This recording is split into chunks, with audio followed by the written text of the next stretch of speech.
We will continue with the 2,3 bisphosphoglycerate action के ये इसका एक्शन हमने पिछले मॉड्यूल में डिफाइन किया है कि किस तरह जो है इसका एक्शन ये एफिनिटी उसकी रिड्यूस कर रहा है। तो इसको हम इसमें पिछले हमने उसमें देखा कि ये उसकी अपलोडिंग जो है ना अनलोडिंग जो है ऑक्सीजन की अनलोडिंग ऑक्सीजन की वो कम करता है टिश्यू लेवल पे।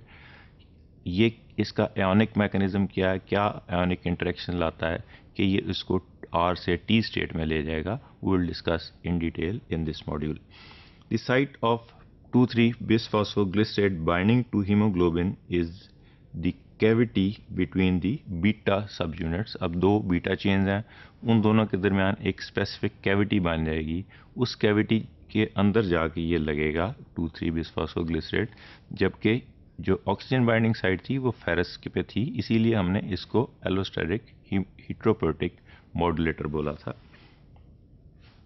This cavity is lined with the positively charged amino acids residues that interact with the negatively charged group of bisphosphoglycerate.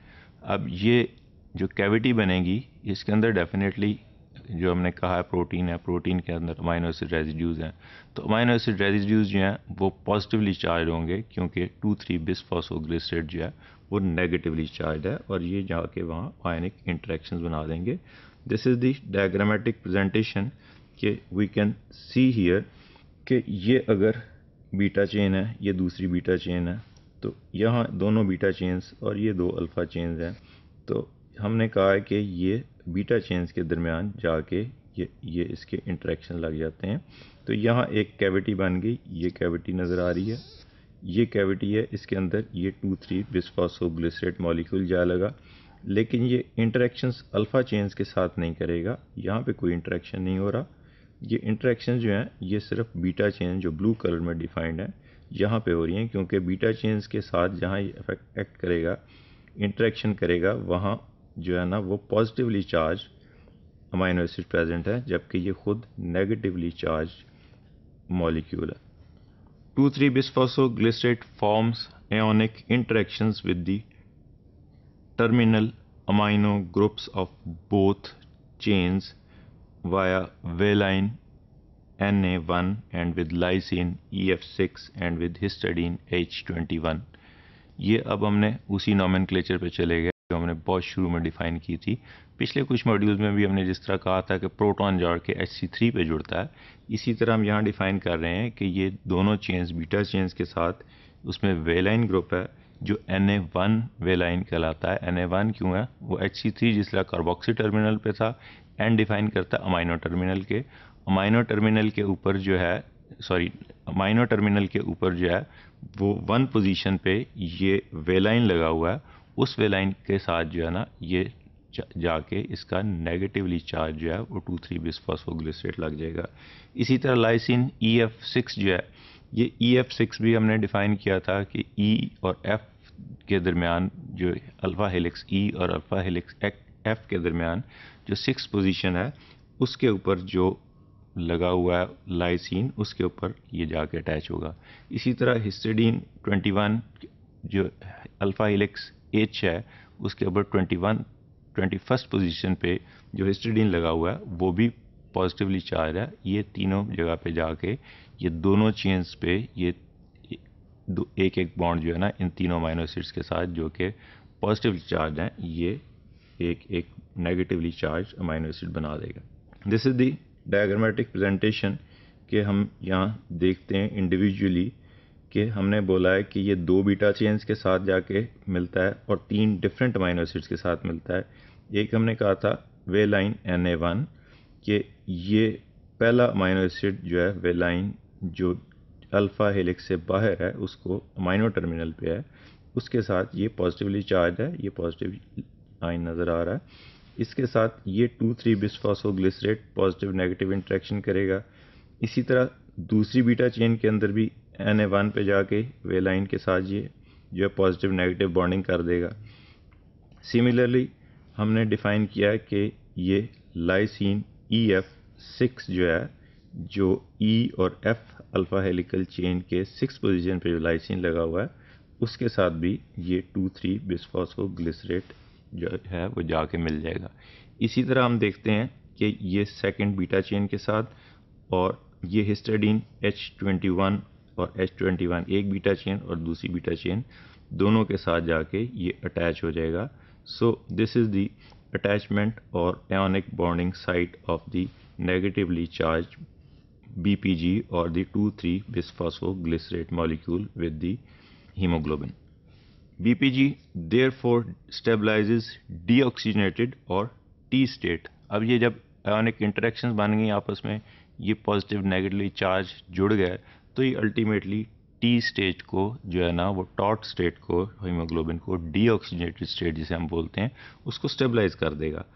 Therefore forming the additional ionic interaction that must be broken prior to the conversion of the R state. जिसा हमने उसमें proton में देखा था कि proton कैसे जाकर लगता है, वो T और R को कन्वर्शन कैसे होती है, जब तक वो प्रोटॉन बाइंडिंग साइट टूटती नहीं है वो R स्टेट में कन्वर्ट नहीं हो सकती. इसी तरह ये जब तक ये आयोनिक बॉन्ड्स टूटेंगे नहीं, ये T से R स्टेट में कन्वर्शन इसकी पॉसिबल नहीं होगी.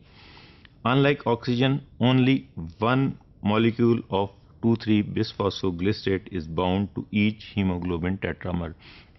अब ये हमने ये यहाँ क्यों बोला अनलाइक ऑक्सीजन, कि ऑक्सीजन के 4 मॉलिक्यूल लगते हैं. हमने डिफाइन किया था 4 चेन हैं, 2 अल्फा 2 बीटा, हर एक के अंदर एक एक हीम पड़ा हुआ है, उसके अंदर एक एक फेरस पड़ा हुआ है, उस फेरस के साथ एक एक ऑक्सीजन लगता है. लेकिन यहाँ सिर्फ 2 जो है मॉलिक्यूल लग रहे हैं 2,3-बिस्फॉस्फोग्लिसरेट के दोनों बीटा चेन्स के साथ लग रहे हैं, अल्फा चेन्स के साथ इसकी अटैचमेंट नहीं है. Therefore BPG lowers the hemoglobin affinity for oxygen by stabilizing the T state. The transition to the R state narrows the binding pocket, therefore BPG precluding or preventing or stopping the BPG binding. तो ये transition state जो है वो R state में जो है उसको narrow binding pockets हो जाती हैं इसकी, उसकी वजह से BPG आके नहीं लगेगा, तो R स्टेट में ऑक्सीजन जो है अफिनिटी बढ़ जाएगी.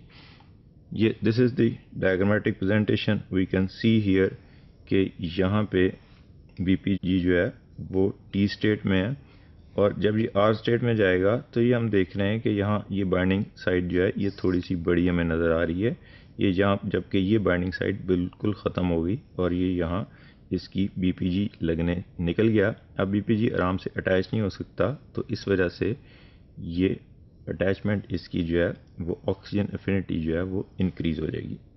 Residue H21 of the gamma सब यूनिट ऑफ HbF तो हमने इनिशियली डिफाइन किया था, मेनली हीमोग्लोबिन A होता है ह्यूमन बॉडी में, उसमें 2 अल्फा 2 बीटा चेन्स हैं, लेकिन फीटल हीमोग्लोबिन जो है उसको हम HbF बोलते हैं, जो फीटस में होता है उसमें गामा चेन्स होती हैं, बीटा चेन्स नहीं होती, और उसमें सीरीन रेजिड्यू होता है instead of the histidine which cannot form the ionic bonding.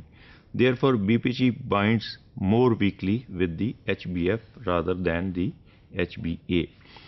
The lower stabilization afforded to the T state by BPG accounts for hemoglobin F having a higher affinity to oxygen than hemoglobin A. अब foetus में उस तरह oxygen affinity जो है ना वो ज़्यादा होनी चाहिए, इसलिए कि उसकी डिलीवरी ज़्यादा होनी है, वहाँ सैचुरेशन कम होगी, उसके बावजूद भी फीटस में जो रिक्वायरमेंट है वो उसने पूरी करनी है. तो इसी तरह इसीलिए कुदरत ने ऐसा सिस्टम बनाया है कि वहाँ बीटा चेन्स नहीं है, वहाँ 2 गामा चेन्स हैं, और गामा चेन्स में इटसेल्फ और डिफरेंसेस के अलावा जो हिस्टडीन है वो वहाँ पे अवेलेबल नहीं है. तो उसकी वजह से हिस्टडीन पे जहाँ उसने आयोनिक बॉन्डिंग बनानी है वो बीटा चेन में आयोनिक बॉन्डिंग नहीं बनेगी, पॉजिटिव नेगेटिव इंटरेक्शन नहीं होगा, तो BPG वहाँ बाइंड नहीं हो सकता, इसलिए लो अफिनिटी में भी उसकी जो है वो अनलोडिंग उस तरह अफेक्टेड नहीं होगी जिस तरह एडल्ट हीमोग्लोबिन में होती है.